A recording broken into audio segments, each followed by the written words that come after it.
J'invite Monsieur le vice-président Amadou Ba, numéro 2, pour venir répondre aux différentes interpellations des collègues.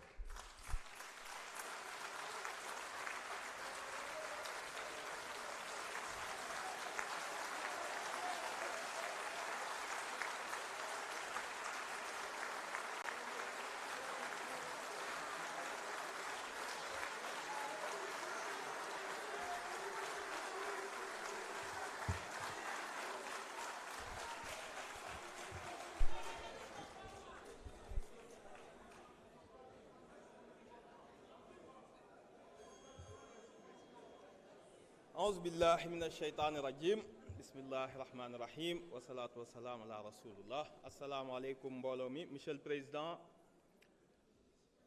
Mesdames, Messieurs les membres du gouvernement, Monsieur le ministre de la Justice, Monsieur le ministre de l'Emploi, chers collègues, honorables députés, distingués invités. Président, ñu ngi commencer par ci weeru koor bi ñu génn baalu àq ñëpp di baalu àq ñëpp di ñaan yàlla nangul ñu sunuy jaamu yàlla sotti ci réew mi jàmm ak xéewal jàppale le président Bassirou Diomaye, le premier ministre Ousmane Sonko et leur gouvernement yàlla may leen succès ci mission bi. mbooloo mi ñu ngi am mbégte mu rëy ak humilité bu rëy aussi di porter loi d'interprétation bi sur la loi d'amnistie bi ñu fi voté woon en 2024. damay am d'abord une pensée di ñaanal maître Khoureychi Ba comme niñ ko fi waxe woon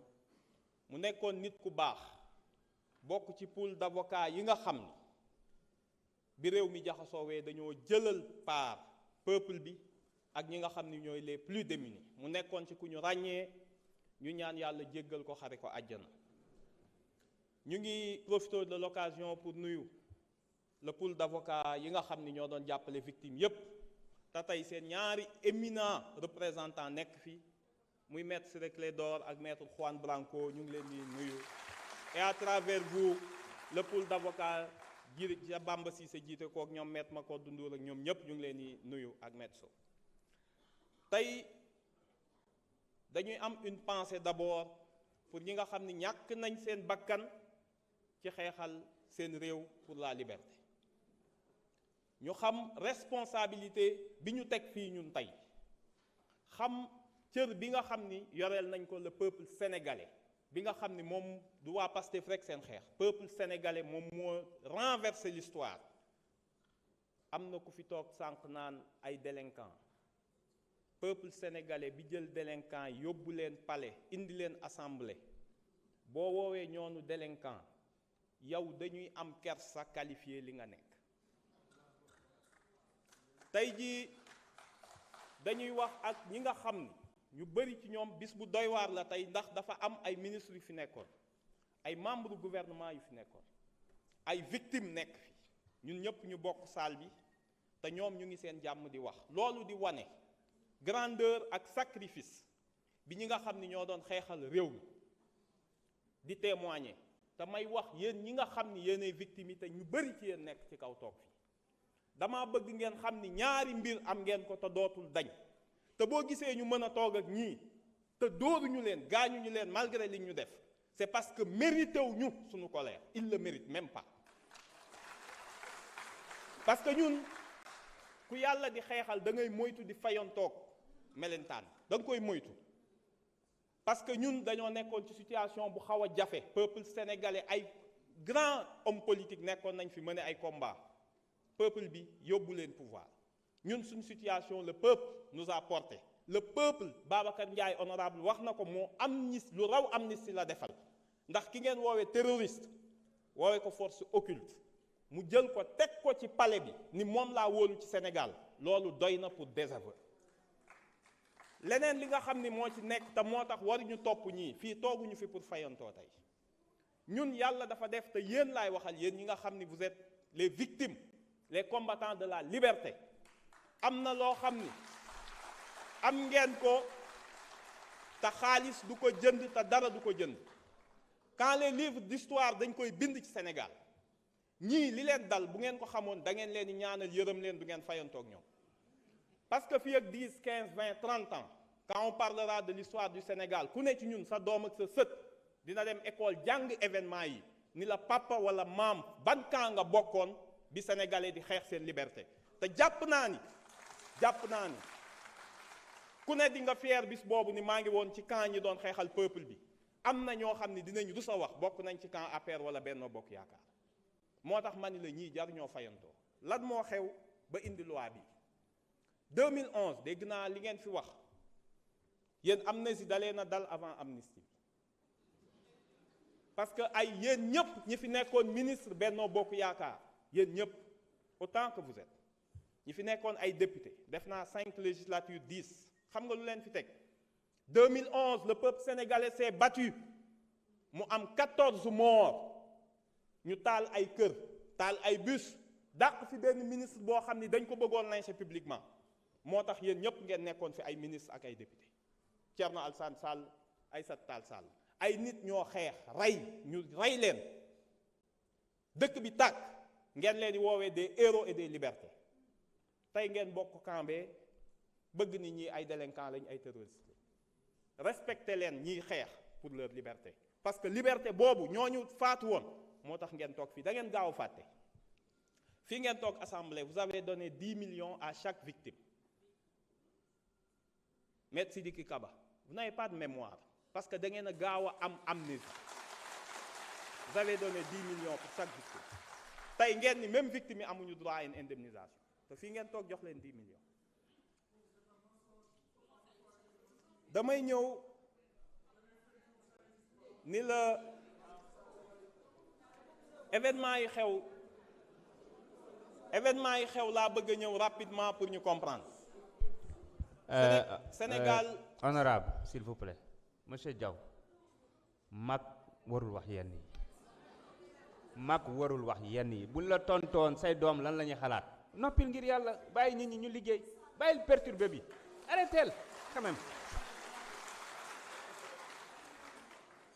damay ñëw wax ce qui s'est passé réellement ba indi loi d'amnistie bi parce que rappeler le contexte dafa baax bu ñu nekkee ak yéen bi ngeen jiiñee benn homme politique dans la tradition bi ngeen am di éliminer ngeen am lu ngeen ko jiiñ tuumaal ko l'histoire donnera raison à qui que dossier ba taxoon ngeen di sonal nit ñi faat bakkan yi fan la mujj ci corruption de la jeunesse yéen a ko disqualifier seen bopp ci koo xam ni teewul donc jaru ko woon. Dès le lendemain, le ministre de l'Intérieur Antoine Diome daal ni ñi doon xeex dafa am ay forces occultes yu leen infiltré identifié daal ni day dénoncer des actes de nature terroriste foofu ngeen commencé seen rhétorique bi leen permettre après état d'exception bi ngeen am ak le permis de tuer fan ngeen ko jële ngeen bind benn mémorandum bi ngeen bind sur les événements de mars yéen a ngi ko publié avril muy document 24 pages boo xam ni kan moo ko c'est un document officiel du gouvernement sénégalais parce que c'est l'unité d'impression de la présidence moo yore copyright bi donc document officiel ngeen wax ci ñaari mbir bi Antoine Diome ne dafa am ay forces occultes le 4 avril les forces de défense et sécurité weddi ko ci ngeen commencé abandonner FDS yi ndax dans ce document à la page 6 et 7 li ngeen ci wax lu leer la da ngeen ni musu leen jox ordre kenn mu tirer sur les manifestants fa ngeen njëkkee commencé seetal seen bopp à la page 6 dem leen ci à la page 7 de ce document ngeen ni yéen de da ngeen ni mettre en place une commission d'enquête ana commission d'enquête ba c'était en 2021 ñu passé 2021 on arrive aux événements de juin 2023 foofu am solo parce que c'est un tournant aussi ñu def conférence gouvernement premier ministre Amadou Ba jiite ko Ismaïla Madior Fall toog ministre de la justice ministre de la défense nekk fa Abdou Karim Fofana nekk fa et le ministre de l'intérieur Abdou Karim Fofana ni les nervis c'est des gens qui voulaient défendre leur quartier loolu la wax c'est des gens qui voulaient défendre leur quartier bi ñu leen acculé Antoine Diome defaat déclaration le 4 juin daal ni waxoon naa y avait des forces occultes et des nervis ci dëkk bi ñoo xam ni ñoom ñoo tiré sur la population ngeen may weddi tey gis ngeen ko on a vu les images à la télé maître Aïssata Tall Sall daal di dem parlement européen ñu yabal ko fa mu ne Sénégal li fa xew laa leen di nettali ñu ne ko lan la devant le parlement européen mu ne sa population son peuple bi nekkoon en révolte en réalité et ce sont ces termes dafa am ay forces yu leen dugg tapis dans des mouvements salafistes qui veulent s'emparer du pays et mettre à terre la République contexte bi dafa am solo pareegu leen ngeen dem bind un livre blanc histoire dafa baax ñu koy rappeler lépp li may wax ay documents la livre blanc sur les événements de juin bi ngeen demee lan ngeen wax il y a des forces occultes yoo xam ni ils ont tiré sur les manifestants ils ont tiré sur les forces de l'ordre yéen a ko bind yéen a ko wax mais ngeen teg ci mbir mu xaw a doy waar bi ngeen pare ngeen ni y a eu que 15 morts on est en 2023 dans un document officiel du gouvernement tudde ko livre blanc sur les événements de juin ngeen ni y a eu que 15 morts lii mooy le contexte lu tax ngeen voté loi bi baax taxul déedéet da ngeen a xëy reporter élection président Macky Sall dafa reporter élection devant la pression de la communauté internationale parce que li mu doon liggéey moo doon 3e mandat ñëpp xam nañ ko musuñoo publier